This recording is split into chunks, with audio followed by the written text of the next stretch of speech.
Long eyelashes, smooth cheeks that run under the sharp nose, and red lips that captivated people's attention despite the side profile. I opened my mouth looking at the face terribly to my taste. His cold hands, compared to the others, wrapped round my cheeks. Tess's voice, which was smiling, subsided. His black eyes grew even darker. When I asked him about the son of Marquis Gilbert, Tess slowly lowered his head, and his high nose tip touched my nose. I seemed to feel his hot breath. His scent filled my nostrils and made me hazy. The low, subdued voice scratched my eardrums in a tone I couldn't tell if it was a threat or a plea, telling me to focus on him. As always, I shouted before things went haywire, calling by his full name. The tip of his nose looked a little crushed. Our lips were about to collide soon. I shook off his large hand that was holding my cheek. I grabbed Tess by the collar.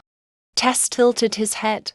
His fine hair flew down, released my wrist that had grabbed his collar, and interlocked his fingers on it. I tried to focus on the conversation. The son of Marquis Gilbert could have been guilty, but Tess suddenly gave orders such as cut that bastard's head off. Tess slowly rubbed the back of my hand with the tip of his finger, and I bit my teeth in the strange heat. I tried to get my gripped hand out, but it didn't come off as if it was clinging to him. I stared at his black eyes, as if to absorb the light. I was reflected in it. He said it was because the son of Marquis Gilbert dared to propose to me. I frowned at the incomprehensible words. I was speechless. I didn't get a big proposal, but the son of the Marquis quietly asked me to marry him. But how did Tess know? So, it meant that, in the end, Marquis Gilbert's son was going to die because of me.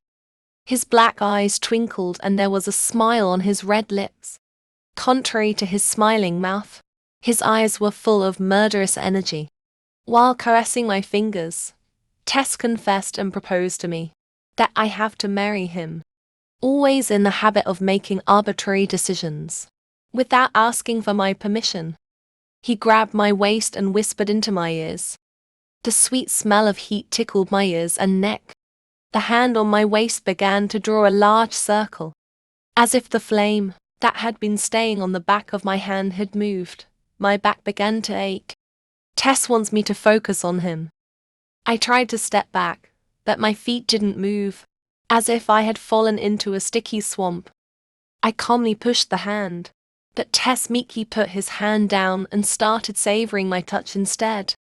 His eyelashes were long enough to allow even raindrops to rest.